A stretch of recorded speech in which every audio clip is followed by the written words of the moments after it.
رمضان میں روزوں کے کیا اصول ہیں؟ چلیں آج مستند اسلامی ذرائع کی روشنی میں اس مقدس مہینے کے ضروری احکام کو بالکل آسان الفاظ میں سمجھتے ہیں۔ اچھا، تو شروع کرتے ہیں ایک بہت ہی عام سوال سے جو اکثر ذہن میں آتا ہے۔ کیا انجیکشن لگوانے سے روزہ ٹوٹ جاتا ہے؟ یہ سوال نہ ہمیں روزے کے اصولوں کی گہرائی میں لے جائے گا۔ تو اس پوری گفتگو میں ہم کیا کیا جانیں گے؟ سب سے پہلے تو روزے کی بنیاد یعنی نیت کو سمجھیں گے۔ پھر دیکھیں گے کہ بھئی کون سی چیزیں ہیں جو روزہ توڑ دیتی ہیں اور کن کی اجازت ہے۔ اس کے بعد ہم ان خاص رعایتوں پر بھی بات کریں گے جو اسلام نے دی ہیں، اور آخر میں روزے کی اصل روح کیا ہے اس پر بات ختم کریں گے۔ تو سب سے پہلا حصہ روزے کی بنیاد اور اس کی روح کیا ہے؟ نیت۔ آئیے سمجھتے ہیں کہ یہ اتنی اہم کیوں ہے؟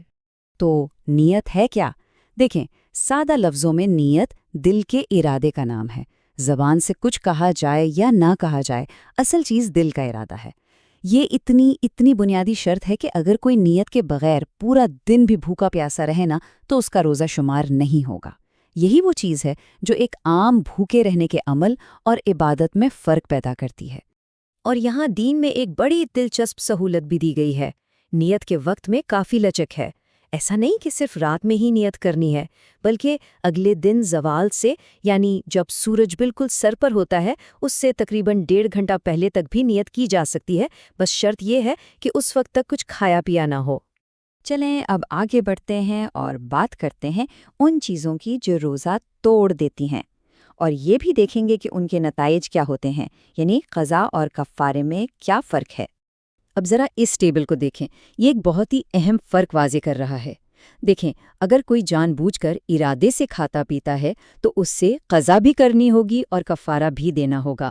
لیکن دوسری طرف اگر غلطی سے پانی حلق میں چلا گیا یا غلط وقت پر سحری کر لی تو اس صورت میں صرف ایک قضا کا روزہ رکھنا ہوگا۔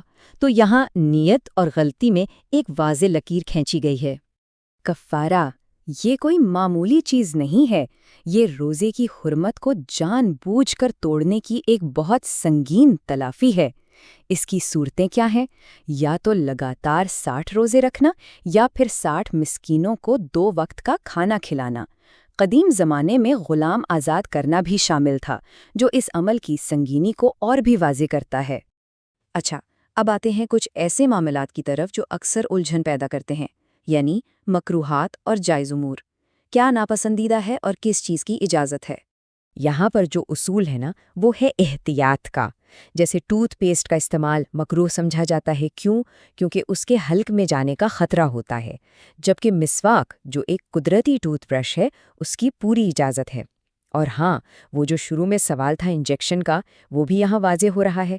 طبی ضرورت کے تحت لگایا گیا انجیکشن روزے کو نہیں توڑتا۔ اور اسی احتیاط پر زور دیتے ہوئے ایک بزرگ عالم نے فرمایا کہ روزے میں منجن ملنا نہ چاہیے، یعنی بہتر یہی ہے کہ ایسی چیزوں سے بچا جائے، کیونکہ روزے میں احتیاط ہی سب سے اہم ہے۔ لیکن دین کے احکام صرف سختی کا نام نہیں، ان میں رحمت بھی ہے۔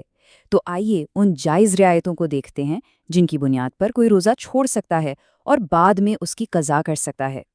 تو اسلام میں آسانی کا اصول بالکل واضح ہے۔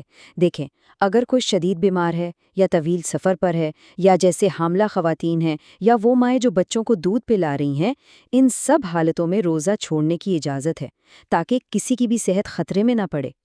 لیکن ایک منٹ، رعایت کا مطلب یہ نہیں کہ رمضان کا احترام ہی چھوڑ دیا جائے۔ جن لوگوں کو روزہ نہ رکھنے کی اجازت ہے ان کے لیے بھی یہی بہتر ہے کہ وہ رمضان کے احترام میں دوسروں کے سامنے کھانے پینے سے پرہیز کریں۔ تو ٹھیک ہے، ہم نے روزے کے ظاہری احکام کو تو سمجھ لیا، لیکن اب وقت ہے اس کی روح میں اترنے کا، کیونکہ روزہ صرف بھوک پیاس کا نام نہیں ہے بلکہ یہ ایک حقیقی زیور ہے۔ تو یہ سوال پھر سے ہمارے سامنے آتا ہے، کیا روزہ صرف بھوکا پیاسا رہنے کا نام ہے یا اس کا کوئی بہت بڑا مقصد بھی ہے؟ کلاسیکی کتاب بہشتی زیور کی یہ خوبصورت شاعری ہمیں ایک بہت گہری حقیقت کی طرف لے جاتی ہے۔ یہ کہتی ہے، سونے چاندی کی چمک بس دیکھنے کی بات ہے، 4 دن کی چاندنی پھر اندھیری رات ہے۔ مطلب دنیا کی سجاوٹ تو عارضی ہے، اصل خوبصورتی کہیں اور ہے۔ تو پھر اصلی زیور کیا ہے؟ وہ کردار کی خوبیاں ہیں۔